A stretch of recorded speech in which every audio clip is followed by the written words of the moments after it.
एक बहुत ही सुंदर हरा भरा जंगल था जिसमें सारे जानवर आपस में बड़े प्यार से रहते। इसी जंगल में एक हाथी रहता था, जग्गू हाथी। वो बहुत ताकतवर था, शक्तिशाली था और बुद्धिमान भी था।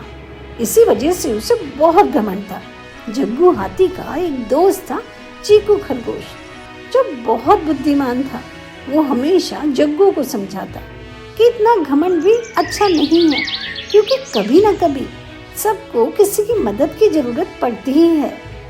चीकू की बात जग्गू हाथी एक कान से सुनता, दूसरे कान से निकाल देता।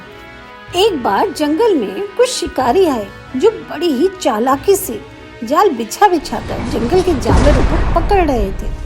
चीकू ने जग्गू हाथी को सावधान किया कि वो संभल के रहे, जिस पर जग्गू हाथी बोला, अरे तुम सब तो डरपोक हो, लेकिन मुझे किसी की मदद की जरूरत नहीं है।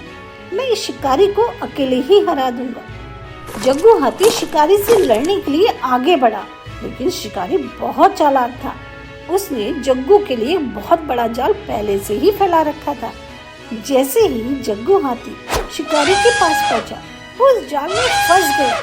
उसने जाल से बाहर आने की बहुत कोशिश की, उसने सारी ताकत लगा दी, लेकिन वो किसी भी तरह जाल से बाहर नहीं आ रहा था। जब चीकू खरगोश और दूसरे जानवरों ने देखा कि जग्गू मुश्किल में है, तब सबने मिलकर एक योजना बनाई। छोटे छोटे खरगोश, गिलहरी, चूहे जाल को काटने में लग गए।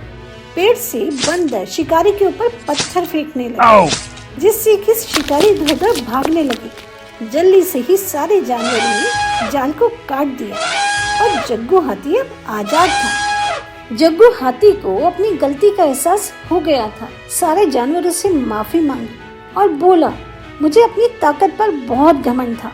मैं सोचता था कि मैं बहुत ताकतवर हूँ, लेकिन आज मैंने सीखा कि एकता में कितनी शक्ति होती है। अगर हम सब लोग मिलकर काम करें तो कोई भी समस्या बड़ी नहीं होती। उसके बाद जग्गू हाथी सारे जानवरों के साथ मिलकर जंगल की रक्षा करने लगा और सब आपस में प्यार से रहने लगे। इस कहानी से हमें ये पता चलता है कि एकता में कितना बल होता है। आप चाहे कितने ही शक्तिशाली हो, लेकिन अकेले सब कुछ करना संभव नहीं होता। लेकिन अगर हम सब मिलजुल कर काम करें तो बड़ी से बड़ी चुनौती को भी आसानी से पार कर सकते हैं।